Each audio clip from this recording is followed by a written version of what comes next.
Public freak out. Trump won. What's going to happen now, folks? Well, it's going to be complete chaos for the next 4 years, just like the previous 8 years ago when he got into office.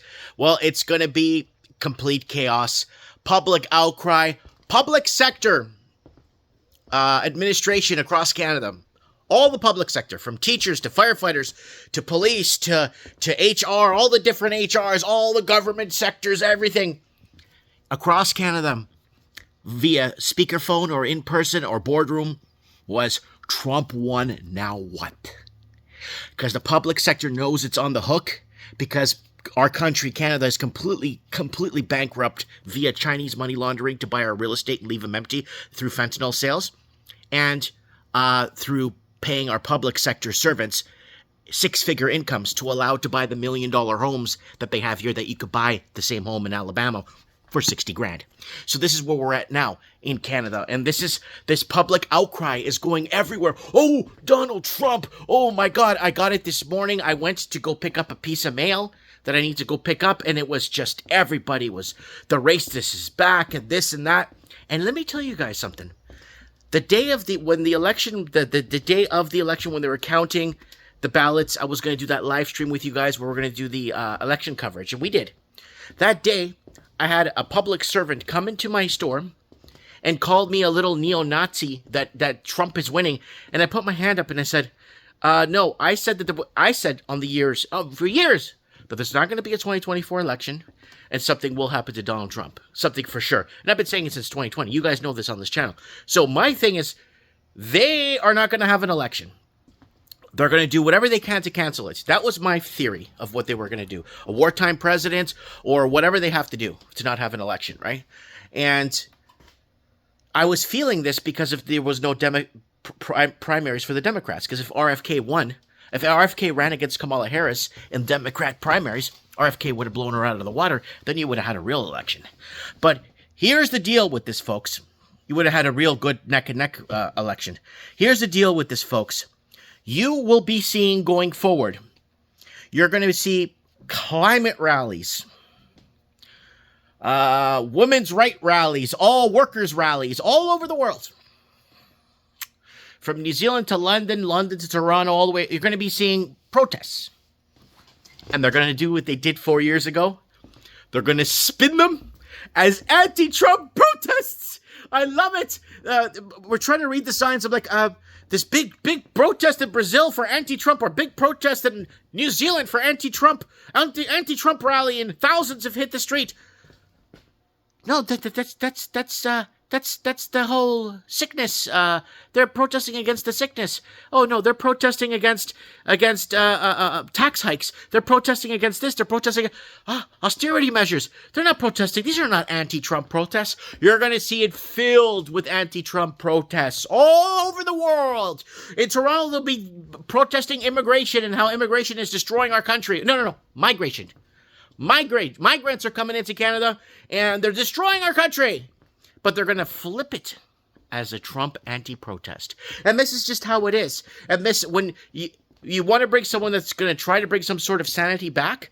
Now, guys, I'm in the ballpark. Now, if you guys don't know who the hell I am, but I'm in the ballpark where I believe Trump, Biden, all these people, they're all on the same, they all have to answer to a higher level. And that's not God.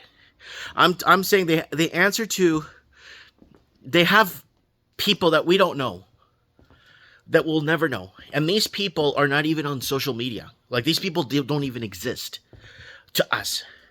These people secretly control America and control, like, these secret societies that John F. Kennedy was warning you guys about all these years. The secret societies. Now, this is...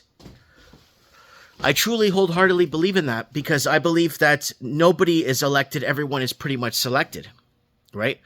But then when you have a huge runoff like this last election where everybody went to vote this time because it was too big to fix or too big to rig, right? So this is the deal, folks. Now it's in communist, socialist type countries like I am in Canada, It's very problematic. My taxes are through the roof. I just got to pay a huge GST bill here for my business. I barely made any money through the year. I got to give it back to the government.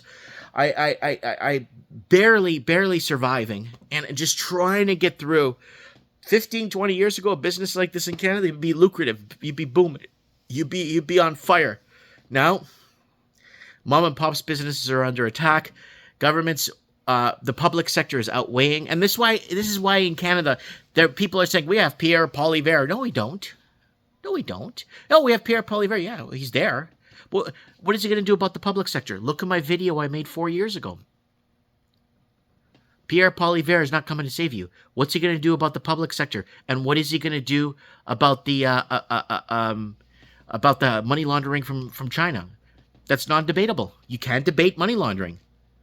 Hey, look at the last few videos. I'm going to leave a video at the end of this video so you guys can see what I'm talking about.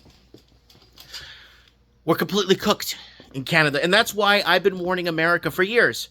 America, your biggest threat is Canada, not Iraq.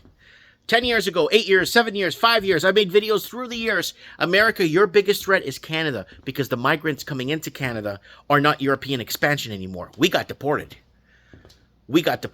Also, I would like to add in this video that I left a manual or a how-to video, how to deport illegals from America. I made that video for you guys. Taking a page out of the Canadian deportation book for you guys. How to deport illegals from America, but do it the way Canada did. So that's another few videos I put up to help Americans clean out their country from migrants or wherever they want to call them, illegals or whatever they are. Canada did something really good in 2007 and 8, and I hope they could replicate that in America and clean out their country. You just do what Canada did. Canada is the best country in the world, so just do what Canada did. You're good to go. What else? Yeah, I just wanted to put this out there. This massive outcry, public sector everywhere across Canada. We're having meetings. We need to keep our six-figure incomes. We don't do anything for society, but we're here to keep our six-figure incomes. I'm not talking about politicians. I'm talking about average school workers, firefighters, police that don't do nothing and can't do nothing, like one after another level of government. I know I'm picking on the obvious, but there's lots of levels of government and layers that are getting six-figure incomes to compete with the Chinese money laundering that came over and left artificial shortages here in Canada, and that's why you can't afford to eat. Anyways, let me know what you guys think in the comments below. I'm just blabbing here. I'll see you guys Saturday night for Mike in the Night. Mike Martin's here. I have spoken.